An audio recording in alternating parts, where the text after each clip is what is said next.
Hey, this is Hendrik Booz, and this is another video on how to better connect your goals to your learning outcomes. A bunch of you have really just created statements as far as your goals go, and so I may have offered you some sort of commentary or a comment that deals with how vague your goals are. I think some of you have come to me and talked to me about this, but let me just go ahead and read this area of the Manage Back tip sheet that may help you. If you think about it, the more vague you are, the less you're engaging in the type of thinking that these experiences demand. Take a look at the example below, or at the next example that I show you. You really want to have a very specific area for growth. I want to do this. My goal is. Even simplistic language like that is going to help kind of hone your ideas in. Some of your classmates are saying things like, I would like to work collaboratively with people. Well, that's what collaborative skills are. So there's some suggestions that I have for you guys in terms of connecting your goals, but making them much more like goals. And then beyond that, we're looking at what are the skills necessarily for collaboration. So for instance, there is a section in Fairfax County's Portrait of a Graduate, which is something that a previous superintendent created.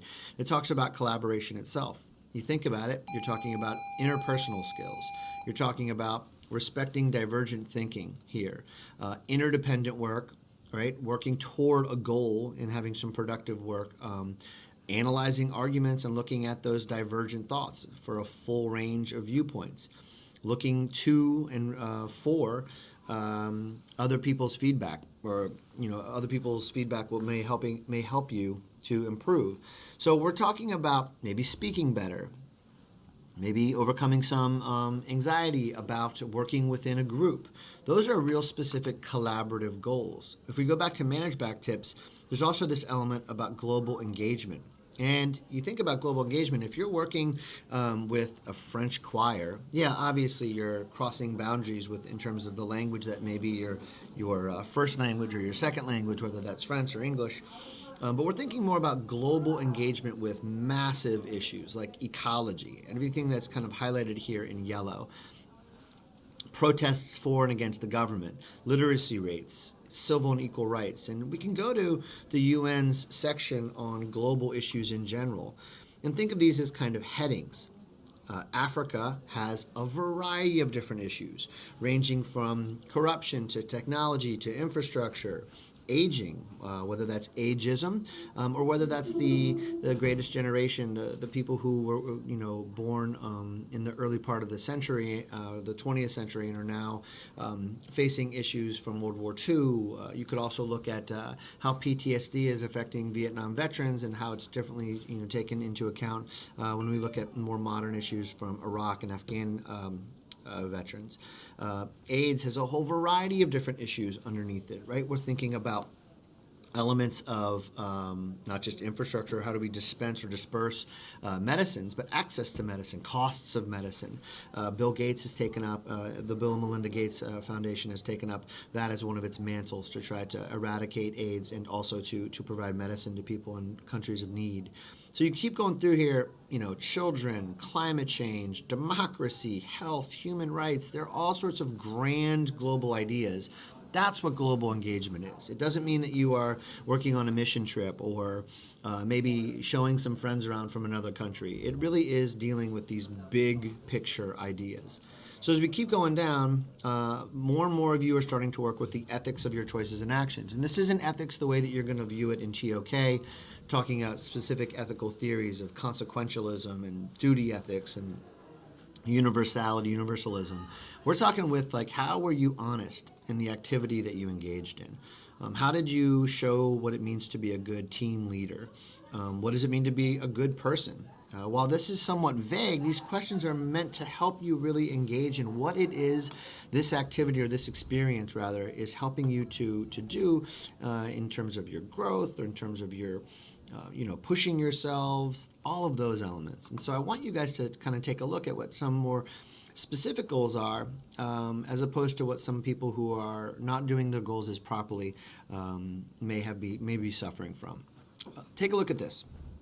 This is commitment and perseverance. Though I stopped doing band after my sophomore year to pursue the IB diploma, I have continued to pursue my passion for music by singing and playing djembe at my church OLGC. I bike to 3 miles to church. I bike 2 to 3 miles. I don't know what that means. To church every Sunday to get to church early for practice. There is no goal there. Those are all just statements of fact. I'm looking for a goal. So let's take a look at a better example. This young lady points out that for her initiative and planning, she wants to learn how to initiate and plan projects. Well, that's pretty obvious. So that's a little redundant, while also appealing to my personal interests and improving the quality of life in my community. That is not the most specific of goals. It's still vague, but less vague than the previous one. Here we have, I want to get better at planning the individual parts of this project. Really what she's dealing with there is something called executive order functioning abilities. That's planning. That's breaking things down. That's looking at chunking the project itself. That would be a much more specific goal. Let's take a look at this one. Commitment and perseverance. I want to get better at staying committed to this project and making time to do my part. Okay, so that deals with a little bit of commitment, obviously committed to the project and commitment. What does that mean? This isn't necessarily as measurable, but it's much better. Now let's take a look at this last one in ethics and choices and actions. I want to learn how I can use my passion for design to help people in my community in need. That is particularly going to help her because it's much more specific.